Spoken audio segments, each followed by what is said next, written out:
Function హాల్‌కేమో last మినిట్‌లో మేము వచ్చేసినాం ఫ్రెండ్స్. ఎందుకంటే అక్షంతలది ఇంకా స్టార్ట్ అవుతుండే మంగళాష్టకులు. అయితే మేము ఆ లాస్ట్ మినిట్‌లో వచ్చి అక్షంతలు తీసుకొని స్టార్ట్ అయినాయి ఫ్రెండ్స్ మంచిగుంది. ఎందుకంటే మీకు చెప్పా కదా! మేము ఊరు నుంచి స్టార్ట్ అయినంకడ వదిన వాళ్ళ అంటే అమ్మ వాళ్ళ ఇంటికెళ్ళాం. ఆడ రెడీ అయినాం పార్లర్ ఆమె వచ్చి. సో చూడండి మాకిట్లా రెడీ చేసింది పార్లర్ ఆమె. 20 మినిట్స్‌లో మాకిట్లా రెడీ చేసింది ఫ్రెండ్స్. సో చూడండి అక్క, వదిన అండ్ నేను ఇట్లా మాకు పార్లర్ ఆమె రెడీ చేసింది ఫ్రెండ్స్. మేము ఎలా అనిపిస్తానో కామెంట్‌లో చెప్పండి. నేను మంచిగా అనిపిస్తే లైక్ చేయండి.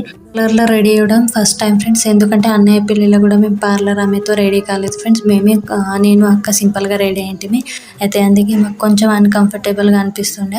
అండ్ ఇక్కడ ఏమంటే బాగా ఎక్కిరిస్తున్నారు మాకు. మీరు దయ్యాల్లాగా అనిపిస్తున్నారు. మీరు మంచిగా రెడీ అవుతారు. ఆమె మీకు దయ్యంలాగా చేసేసిందని అంటున్నారు. ఇంకింత మాకు అంటే కంఫర్టబుల్‌గా అనిపియలే. అయితే మీరే చెప్పండి కామెంట్‌లో. అండ్ నెక్స్ట్ వ్లాగ్ చూడండి. తినడానికైతే చాలా ఐటెమ్స్ ఉన్నాయి ఫ్రెండ్స్. స్టార్టర్‌లో అండ్ మెయిన్ కోర్స్‌లో చాలా ఐటెమ్స్ ఉన్నాయి. అండ్ ఇక్కడ ఏమంటే మా అక్క వాళ్ళ ఆడపడుచు